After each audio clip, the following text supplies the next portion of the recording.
Yes, you do have faith in atheism. No, I do not have faith in atheism. The notion itself is absurd. Faith is an unreasonable conviction which is assumed without evidence. You are convinced your God is real even though there is no evidence to support that. And a whole lot of evidence to imply that all theologies were imagined by men without any substance or truth behind any of them. I am not convinced that any element ever presented as supernatural actually exists. And I have plenty of logical and factual evidence to support my apprehension. You assume impossible nonsense without reason. I assume nothing without reason. It is not your God I object to. I am not so much pro-atheist as I am anti-faith. I reject faith because it is wholly and inherently dishonest.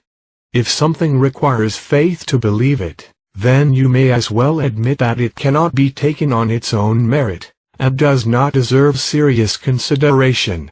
So your first allegation is wrong? The molecules of DNA, RNA and proteins cannot form only with supply of energy.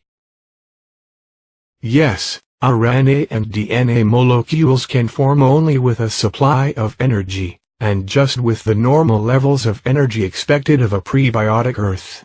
We know that RNA builds DNA. The next big trick then was to show how RNA's component molecules, called ribonucleotides, could assemble into RNA. Researchers at the University of Manchester have synthesized the basic ingredients of RNA, and watched it replicate itself spontaneously. Quote, "By changing the way we mix the ingredients together, we managed to make ribonucleotides," said Sutherland. "The chemistry works very effectively from simple precursors, and the conditions required are not distinct from what one might imagine took place on the early Earth." Like other would-be nucleotide synthesizers, Sutherland's team included phosphate in their mix, but rather than adding it to sugars and nucleobases, they started with an array of even simpler molecules that were probably also in Earth's primordial ooze. They mixed the molecules in water, heated the solution, then allowed it to evaporate, leaving behind a residue of hybrid, half-sugar, half-nucleobase molecules. To this residue they again added water, heated it, allowed it evaporate, and then irradiated it. At each stage of the cycle, the resulting molecules were more complex. At the final stage, Sutherland's team added phosphate. Remarkably, it transformed into the ribonucleotide, said Sutherland. According to Sutherland, these laboratory conditions resembled those of the life-originating, warm little pond, hypothesized by Charles Darwin. If the pond evaporated, got heated, and then it rained and the sun shone, such conditions are plausible. And Sustak imagined the ongoing cycle of evaporation, heating and condensation providing a kind of organic snow which could accumulate as a reservoir of material ready for the next step in RNA synthesis. Intriguingly, the precursor molecules used by Sutherland's team have been identified in interstellar dust clouds and on meteorites. Ribonucleotides are simply an expression of the fundamental principles of organic chemistry, said Sutherland. They're doing it unwittingly. The instructions for them to do it are inherent in the structure of the precursor materials. And if they can self-assemble so easily, perhaps they shouldn't be viewed as complicated. End quote. So your second point is wrong too. And if it was possible for them to get formed, then the amount of energy needed to be supplied would have been equivalent to spontaneous heating of water in a bathtub, up to 360 degrees, something that is virtually impossible. Obviously your second point is wrong in more ways than one. Thus there is no basis for atheism. This research is recent news. Obviously thoughtful men have rejected the unsupported ravings of religion for centuries before this. Why? Because we do not yet know a scientific explanation for something does not mean that a God did it. In fact, throughout history, every time we tried to use supernatural forces to explain things we did not yet understand, The supernatural explanations have always turned out to be wrong. Epilepsy was once believed to be demonic possession.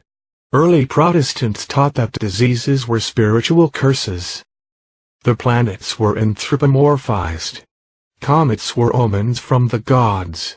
Lightning was blamed on either Zeus or Thor, depending on where you lived, and the part of your god was played by a volcano in Exodus, which was obviously written before we knew about tectonic plates. In each case, the supernatural excuse proved to be wrong, and the real explanation turned out to a whole new field of study beyond the imaginations of the men behind the old myths.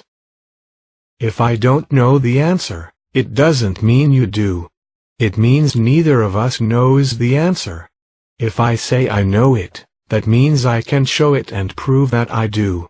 If you say you know it, it means you can't show it, and can only assert it with anything to confirm or support any of your allegations. There is no way to discern your beliefs from the illusions of delusion, but I can do that for everything I believe. So your third point would still be wrong even if both statements in your second point had been correct. And that is the reason that you did not respond to my arguments given against atheism. Your fourth point is wrong too, because I have responded to your arguments, all of them. These molecules were formed as a result of full planning by the Creator. Here you have just asserted as fact that which is not evidently true. This would be considered dishonest in every topic of discourse other than religion. I don't make exceptions for religion. If pretending to know what no one even can know is dishonest everywhere else, then it is dishonest in religion too. The same applies with the Big Bang. Big Bang would have not led to formation of galaxies in such a well-balanced way unless there was someone who controlled the whole incident. The argument from incredulity is a logical fallacy. An unsubstantiated assumption asserted without evidence does not make it true. Thus the argument simply leads to presence of an entity that supervises all phenomena after originating them and does not leave them uncontrolled. So all you have are logical fallacies and circular arguments routing back to an assumed conclusion. You say, we humans are proud to be a unique creation in the universe. I say, humans are an evolving subspecies of apes. Your statement is both untestable and unsupported. My statement is verifiably correct. Your conclusions are baseless assumptions and empty conjecture. Mine are matters of fact.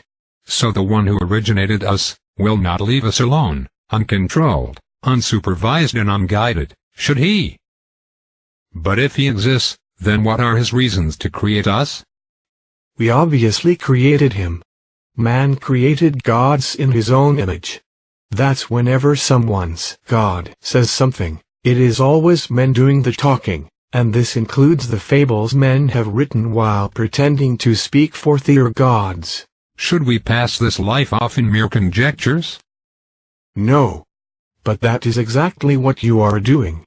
That's why you should reject faith as I do, and embrace empirical rationalism instead.